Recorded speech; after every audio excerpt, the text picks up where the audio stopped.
Hello everyone, this is Sobraniel here, and welcome to this first voice reveal.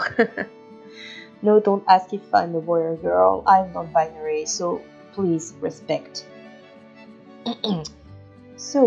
Tonight I'm gonna read a little JoJo fanfiction I wrote myself. Uh, it's about my JoJo Sona Disegno. They're exclusive to Part 5. Just like me, they're non-binary, they're pronounced as they, them.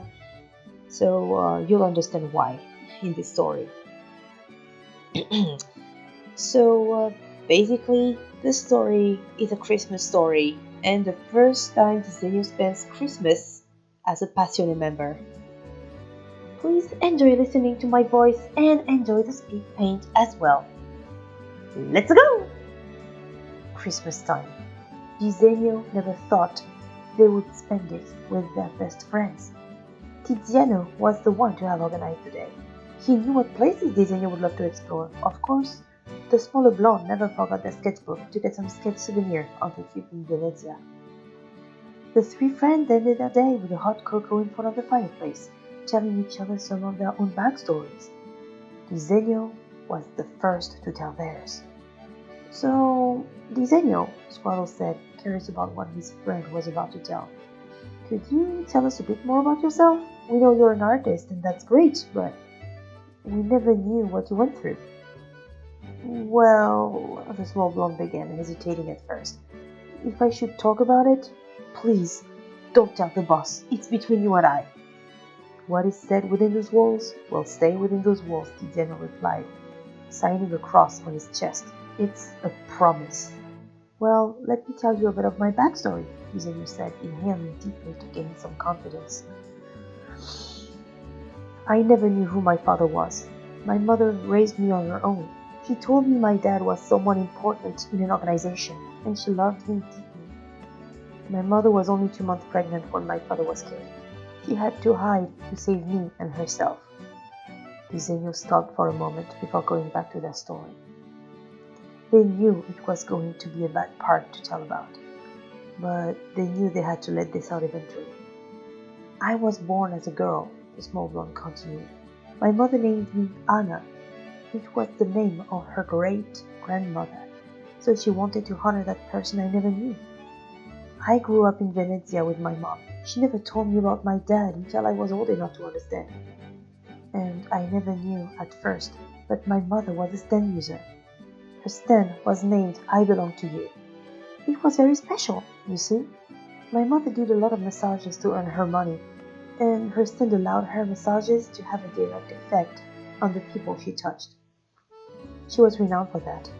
So, your mother did not have a stand fit for fighting, but rather for helping people, Squalo said, completely interested in his friend's story. That's interesting. Sorry to have interrupted. Continue. Disegno let out a chuckle. My stand, pure imagination, manifested when I was only 4 years old.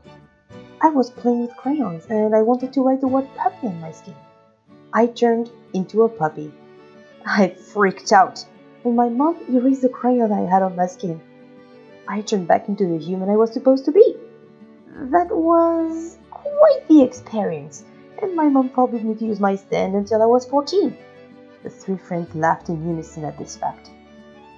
And how come you became who you are today, Disegno? Tiziano asked, with a light of curiosity in his eyes.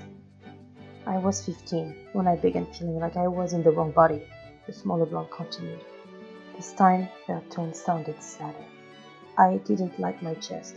It felt too heavy. I hated it. I wanted to get rid of it. I wanted to be neither man or woman. I knew I was non-binary. I could feel my body was telling me that I would not fit in both male and female. So when I reached the age of 18, I had my top surgery. I felt way better. I felt like I was myself. I gave myself a new name as well. And since I liked art, I named myself after my passion, Disegno. That's actually an amazing decision you took, Squalo said with a smile. I can tell you feel great in your body and in your mind. But something bugs me. You never told us why you refused to enter Passione at first. Any particular reason? That's when my father's story comes into the spotlight, Disegno continued. their face darkening with sadness. My father was a capo in another mafia than Passione. I never knew him because he died before I was even born, but my mother told me his story. My father was a great capo. He worked hard and provided for my mother and himself. They were happy until my father was killed by a rival gang, or rather, man was sent by the boss himself because of my father was caught dealing some bad stuff with a rival gang. And since the day my father died, my mother is scared I might get killed if I ever mess with mafia stuff. Squalo and Tiziano fell silent after hearing Disegno's story. They didn't know what to say. They had no idea what Disegno had gone through. The loss of her father, they didn't even know. The fear their mother would feel if she knew her child was now part of a mafia. That was a lot to take for the two. We're sorry to hear your father was killed, the ginger male said, trying to comfort his artist friend.